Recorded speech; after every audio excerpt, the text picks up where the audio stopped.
Now, discovery and asset management together enables both IT and security alignment. And there's 4 key areas, and this is the topic of that 4 essential capabilities. The first is know what you have. Discover all your hardware, software, virtual assets, internet, IoT devices, and store them in a central repository. Then you remove those data silos and you start to get that central view of everything. Then managing and tracking the usage, the status, and the changes of those assets.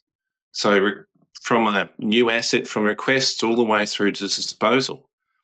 What happens with those assets? Is there a move so it goes to a different person, a different location? Have you added something? Has something changed? And having a workflow that provides optimization and utilization. And then enabling that complex compliance and risk management. So monitor for configuration changes, the patch status, the vulnerabilities. What are the usage trends? Is that unusual usage from that point of view? Understanding those assets enables you to get accurate data for audits. So if you do have to meet regulatory or statutory requirements, and as well as reducing that risk to those cybersecurity exposures. And then impact and optimization, understanding impact to your organization through those CMDB relationships.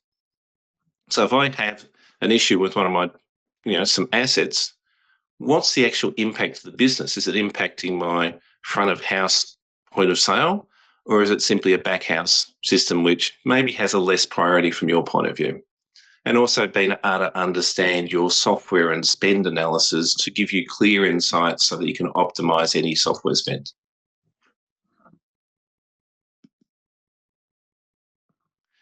So let's start with know what you have. So this is discovery phase. So discovery solution from Ivanti is very robust and has multiple different ways of collecting data. So there's active discovery. And our active discovery is both agent and agentless. But when we're talking about active discovery, it's about scanning or grabbing what you know. So if we're doing a scan, we look at scanning it across the network.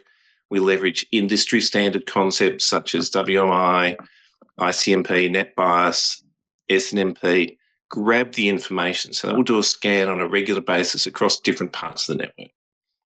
But then there's passive discovery. And passive discovery is different in that it leverages different technology to identify when something connects to your network. So if it's something new that you weren't aware of and it's connecting to your network, or it could be a good thing because it's something that's just new and you didn't know, but it could also be something you don't want connecting to your network. So leveraging that to help identify what's connecting and disconnecting from your network is, from a cybersecurity point of view, very valid. And then the final part is connectors. You've got lots of data repositories. They'll have lots of information around different aspects of your environment. It could be a particular network tool that has more information than if we did a discovery scan. So having connectors to connect and add more data enhances your information, enhances what you have from a discovery point of view, and makes that single repository much stronger. And then goes through a normalize and reconcile process to give you that single source of truth. So reconciling all those different assets, identifying where they've come from, normalizing that data so it's common across everything, so that at the output you have all that software and hardware. You've got anything that's inventory attached in network devices. You might have discovered any rogue access points, and continually automating that, reconciling it, understanding your software and your hardware estate, and also the ability to then identify exposures. So that's our discovery. So it's the first phase of it. Get all that data, put it all into your information. The next phase of this is track your usage status and changes. Now, most people will typically start in the middle of that whole asset lifecycle process, which is I'm going to go and discover my assets and I'm going to start manage them. But if you wanted to look at management from an end-to-end point of view, you'd normally start with, okay, what vendors do I have? So I'm going to get contracts organised, manage my vendors. I'm going to build out a product catalog. And what product catalog is, what can people go and order? So they jump onto the self-service portal. They want a new laptop. What can they order, maybe based on role or location, and go through a purchasing system. Stock management's also a key part of that, because we may already have, laptops sitting in a cabinet, so we can reuse and utilize those. And then assigning them, provisioning systems, provisioning the software, patches, applications, and then discovery is a means of keeping that up to date, but also the means of identifying maybe we've missed something in that process. And then maintaining compliance. Does it meet our compliance requirements? So security, cybersecurity, regulatory, statutory type concepts. Where is it from a location side of things? Having reporting. And then when we do get to the end of the life cycle, decommissioning and disposing of that asset is important, because if you're meeting compliance requirements, you typically need to say, what did I do with that device? Was it destroyed correctly? Has it been wiped clean?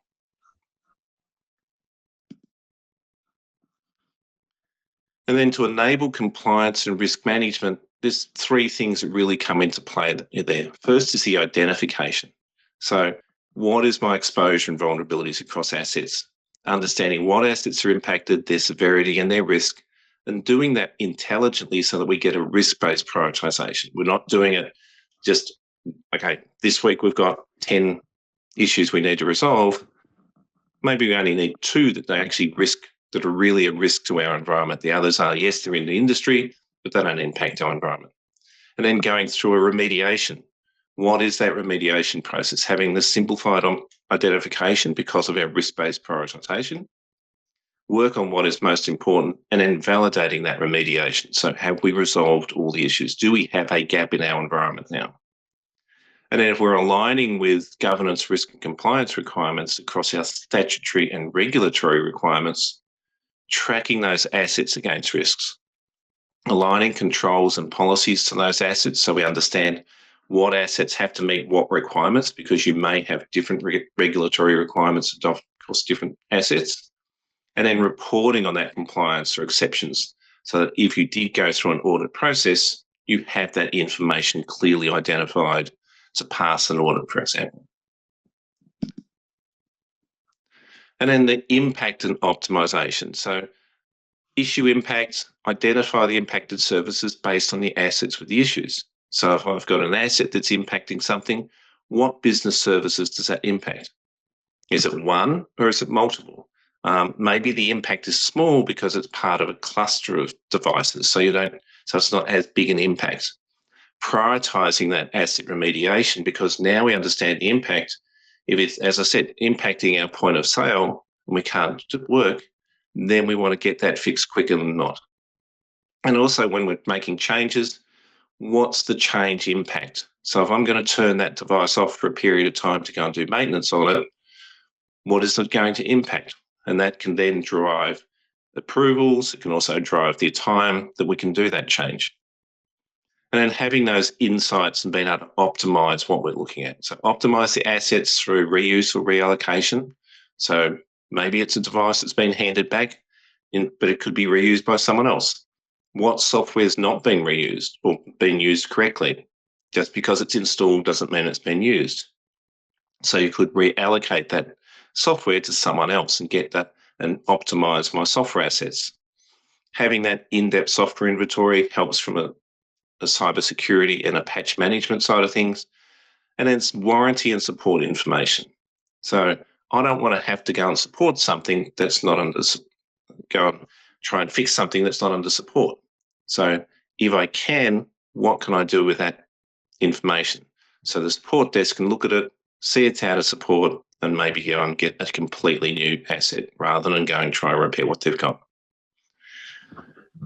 So enough of me talking. Let's go and have a look at demonstration now and look at what we're actually looking at from a demo side of things and how we want to drive what I've just talked about, which is those 4 key essentials. So let's go and have a look at the demonstration. We're going to start by looking at discovery. And here we are within our Ivanti Neurons platform, and we've got high-level information on our dashboard about our discovery. What devices we've discovered, the split between different device types, what data sources we might have pulled in, any devices we haven't seen, and also operating system information. First thing we need to do is set up the discovery. So as we've already discussed, discovery can be active or passive discovery. And we also include connectors. We're looking at our active discovery scans across 4 geographical areas. And in this case, you can set a discovery by a CIDR, a range, or a network. You've set that as an active discovery. You want operating system detection and remote inventory. And if you were wanting to, you can do SNMP discovery. And then you set that schedule for that device or that discovery type. You need to set additional discovery information, so you will need credentials for devices to be able to collect that information. SNMP discovery, you would also need to set credentials and information in there. And passive discovery can be defined. That will detect devices as they connect to the network. These may be new devices within your organization that you want to be aware of within your network, but they could also be devices that might not be authorized to be connected to that network, and you want that information as well. So we've set up our active and passive discovery, but we also want to set up our connectors. And connectors are our way of collecting additional information. So you'll have multiple data sources in your environment. We can set that to be Amazon Web Services, Catchpoint, CDW, typically for warranty information, CrowdStrike, Google Chrome Enterprise for Google Chrome devices, Ivanti, any Ivanti device information, Microsoft Azure information, Jamf for Mac OS devices, Microsoft Intune, Microsoft Azure, Microsoft Configuration Manager, Qualys, Rapid7, Tenable.io, Workspace ONE. So these connectors expand at your data. Once you've got the discovery and all the connectors, you want to be able to look at what is the information that we're bringing in. So going to our smart advisors, we can look at our device reconciliation. And this information will give me how many devices I've discovered and what are the different data sources that was used to discover that information. Now, if we only wanted to look at, maybe we want to look at what the Qualys data source was providing from our device side of things, we can easily just do that by ignoring any of these other discovery sources. Now we have the Qualys information. So the Qualys information, we have 107 devices were discovered through that connector, and we can look at those here. So this is my list, and I'm going to drill into this particular record. And now we have the information that's related to that discovered data source, and it will have been reconciled and normalized from multiple data sources. We can see here the high-level information, the device name, serial and asset tags, operating system information. We can pull in real-time information using our edge intelligence capabilities, our network and device information, exposures or exposure information, the different data sources that we use to populate the CMDB about this information, and then some hardware and discovery information such as CPU and storage. We can also look at what software has been installed on that device, so what is the current versions, what's the reputation of that software, so is it something that we can trust, and what's licensable software. And we can also track the patch information, which is vital for us to maintain a compliant and secure environment. All of this data is discovered and reconciled and normalized on the Ivanti Neurons platform and populated into the Ivanti Neurons for ITSM system. Within the Ivanti Neurons for ITSM system, we now have all that information. So we've got our name and serial number. We've got all our discovered information that we have about that device and everything that discovery put back, including software. And also within the ITAM system, we also have the assigned user. So now we know who is using that device so we can manage the asset across the entire lifecycle. So now let's look at our asset lifecycle management.